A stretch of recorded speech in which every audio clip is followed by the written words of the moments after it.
Doctor గారు మరి ఏ సమస్య ఉన్న వాళ్ళ కోసం ఇప్పుడు మనం పథ్యాహారం తయారు చేసుకోబోతున్నాం? ఇవాళ ఏంటంటే ఆమాన్ని తగ్గించడానికి ఒక పథ్యాహారం.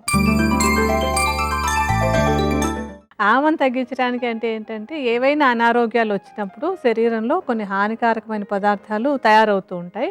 లేకపోతే ఒక్కొక్కసారి ఏంటంటే తిన్నటువంటి ఆహారం సక్రమంగా జీర్ణం కాకుండా కూడా శరీరంలో అక్కడక్కడ వ్యాధికారకమైన పదార్థాలు పేరుకుంటూ ఉంటాయి. వాటిని ఆమ అంటారన్నమాట. అంటే డిసీజ్ కాజింగ్ టాక్సిన్స్ అని చెప్పి. అలాంటివి శరీరంలో ఉంటే వాటిని బయటకు పంపించేసేందుకు ఒక మంచి పథ్యాహారం. అంటే ఏవైనా అనారోగ్యాలు వచ్చినప్పుడు శరీరంలో అలాంటి ఆమ పదార్థం పేరుకుంటుంది. అలా కాకుండా విడిగా ఏదైనా అజీర్ణ లాంటి సమస్య ఉన్నప్పుడు కూడా ఆమ లాంటివి పేరుకుంటూ ఉంటుంది. ఇవేవీ లేకపోయినా కూడా మనకు ఒక జీవన విధానంలో మనం సరైనటువంటి అలవాట్లు లేకపోతే ఏదో ఒకటి ఏ టైంలో పడితే ఆ టైంలో తినడం, ఎటువంటి వ్యాయామం చేయకుండా ఉండడం, అలాంటి సెడెంటరీ లైఫ్ స్టైల్ ఉన్నటువంటి వాళ్ళకు కూడా ఆమం అనేటువంటి శరీరంలో పేరుకుంటూ ఉంటుంది. అందుకని ఏంటంటే అలా పేరుకుంటున్నటువంటి ఆమాన్ని మనం బయటకు పంపించేస్తే అనారోగ్యాలు రాకుండా ఉండడానికి హెల్ప్ అవుతుంది. అలాగే వచ్చినటువంటి అనారోగ్యాలు తొందరగా తగ్గడానికి కూడా ఉపయోగపడుతుంది. సో అలాంటి ఆమ పదార్థం శరీరంలోంచి బయటకు వెళ్ళిపోవడానికి తేలికగా చేసుకునేటువంటి ఒక మంచి పథ్యాహారం చేద్దాం. తప్పకుండా డాక్టర్ గారు. శరీరంలో వ్యర్థ పదార్థాలను బయటకు పంపించేసే పథ్యాహారం తయారు చేసుకోవడానికి కావలసిన పదార్థాలు ఏంటో చూద్దాం. అల్లం, జీలకర్ర, సోంపు, మిరియాలు, పుదీనా ఆకులు. కావాల్సిన పదార్థాలు ఏంటో చూసారు కదా, తయారీ విధానం కూడా తెలుసుకుందాం. డాక్టర్ గారు ఏ విధంగా స్టార్ట్ చేయాలి? ఇది చాలా ఈజీగా చేసుకోవచ్చు. మనం మొట్టమొదటి ఒక గ్లాస్ నీళ్ళని ఒక మూకుట్లో పోసి మరిగించుదాం. స్టవ్ వెలిగించండి.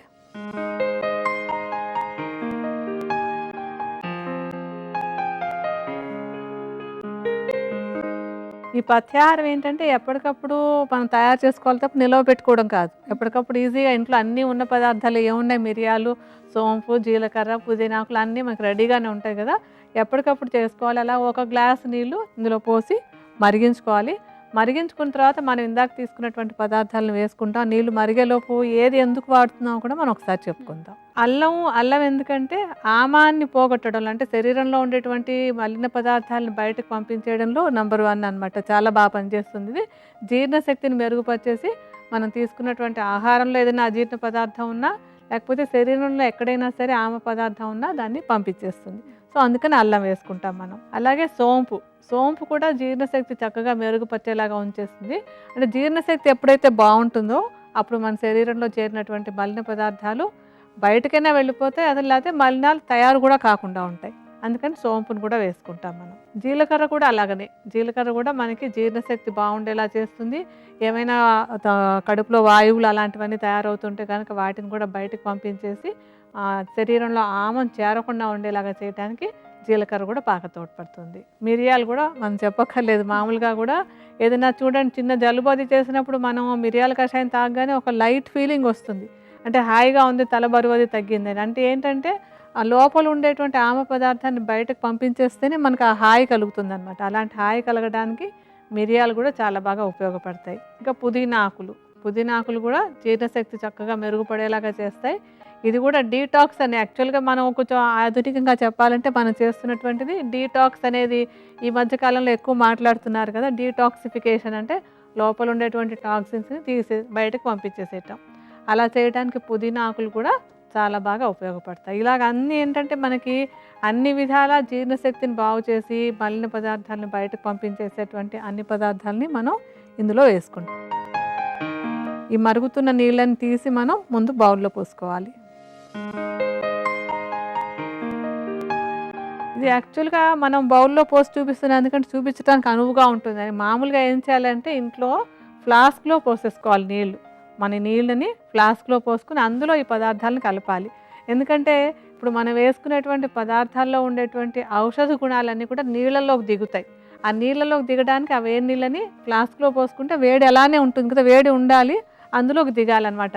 మనం పొయ్యి మీద ఉండగానే వాటిలలో వేసేసి పెట్టేస్తే వాటి సారం అంతా ఆవిరైపోతుంది.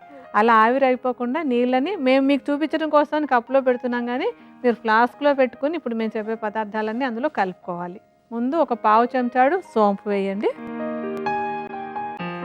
అల్లం ముక్కలు అంటే మనం పెట్టుకున్నటువంటి నీటికి అనుకూలంగా ఉండేలాగా ఇప్పుడు మనం తీసుకున్న ఒక గ్లాస్ నీళ్ళకి ఏంటంటే సుమారుగా ఒక 5-6 అల్లం ముక్కలు అందులో వేసుకోవాలి. ఒక పావు చెంచాడు జీలకర్ర పొడి, ఒక 3-4 చిటికెల పరిమాణంలో మిరియాల పొడి చాలా కొద్దిగా వేయండి, ఘాటు ఎక్కువైపోతుంది లేకపోతే. ఒక 8-10 పుదీనా ఆకులు అందులో వేసుకోవాలి. ఇప్పుడు ఇలా అన్నీ వేసేసి వీటిని ఫ్లాస్క్లో కదా పెట్టుకోవాలని చెప్పాను, ఫ్లాస్క్ మూత పెట్టేసేయాలి. మూత పెట్టేసి ఒక 10 నిమిషాల పాటు అలా ఉంచేస్తే ఈ ఔషధ ద్రవ్యాల్లో ఉండేటువంటి సారం అంతా ఆ నీళ్ళలోకి దిగుతుంది. ఇలా దిగినటువంటి నీళ్ళని ఒక డ్రింక్ తాగినట్టు తాగాలన్నమాట. ఇప్పుడు మనం ఇలా అన్నీ పెట్టినప్పుడు అందులోకి అన్నీ వచ్చేస్తాయి కదా, ఈ అన్నీ మనం వేసుకున్నటువంటి సోంపు కానివ్వండి, జీలకర్ర, పుదీనా, తర్వాత మిరియాలు, అల్లము, వీటన్నింటి సారం కూడా అందులోకి వస్తుంది. ఆ వచ్చినటువంటి దాన్ని వెచ్చవెచ్చగా మధ్య మధ్యలో కప్పులో పోసుకొని రోజులో ఒక 3-4 సార్లు కొంచెం కొంచెంగా కనుక తాగుతూ ఉన్నట్టయితే శరీరంలో చేరుకున్నటువంటి ఆమం క్లియర్ అయిపోతుంది. సో రకరకాల రోగాలను మనం నిరోధించుకోవడానికి బాగుంటుంది. ఏవైనా ఒక అనారోగ్యం వచ్చి, అంటే ఇప్పుడు ఏదైనా సమ్ సివియర్ ఫీవర్స్ అవే వచ్చి తగ్గాయి అనుకోండి, లేకపోతే ఇంకో ఏదైనా ఇన్ఫెక్షన్ వచ్చి తగ్గింది, ఎలర్జీస్ వచ్చి తగ్గాయి, ఇలాంటి ఏ కండిషన్లో ఉన్నా కూడా దీన్ని మిగతా ఔషధాలతో పాటు కొద్ది కొద్దిగా తాగుతున్నట్టయితే సమస్య నుంచి తొందరగా బయటపడడానికి కూడా ఇది బాగా ఉపయోగపడుతుంది. ఇలా మనం కావాలనుకున్నట్లయితే రోజుకి 1-2 లీటర్స్ వరకు చేసేసుకోవచ్చు. 1 లీటర్ లాగా తయారు చేసి పెట్టేసుకుని రోజులో ఒకేసారిగా ఎక్కువ తాగేయకూడదు, కడుపులో మంటగా అయిపోతుంది మళ్ళీని. అలా కాకుండా అప్పుడప్పుడు ఒక చిన్న కప్పుడు, కొంతమంది టీ తాగుతూ ఉంటారు కదా అప్పుడప్పుడు కొంచెం కొంచెంగా, అలా కొద్ది పరిమాణంలో ఒక 1/2 కప్పు చొప్పున రోజులో 7-8 సార్లు కొంచెం కొంచెంగా తీసుకుంటూ ఉన్నా కూడా శరీరంలో ఉండేటువంటి మలినాలన్నీ క్లియర్ అయిపోయి చాలా హెల్దీ ఫీలింగ్ కలుగుతుంది. ఎవరికి వాళ్ళు దీన్ని వాడుకుని ఆ ఫీలింగ్ కూడా అనుభవిస్తే అర్థమవుతుంది ఎంత బాగుంటుంది ఇది అనేది.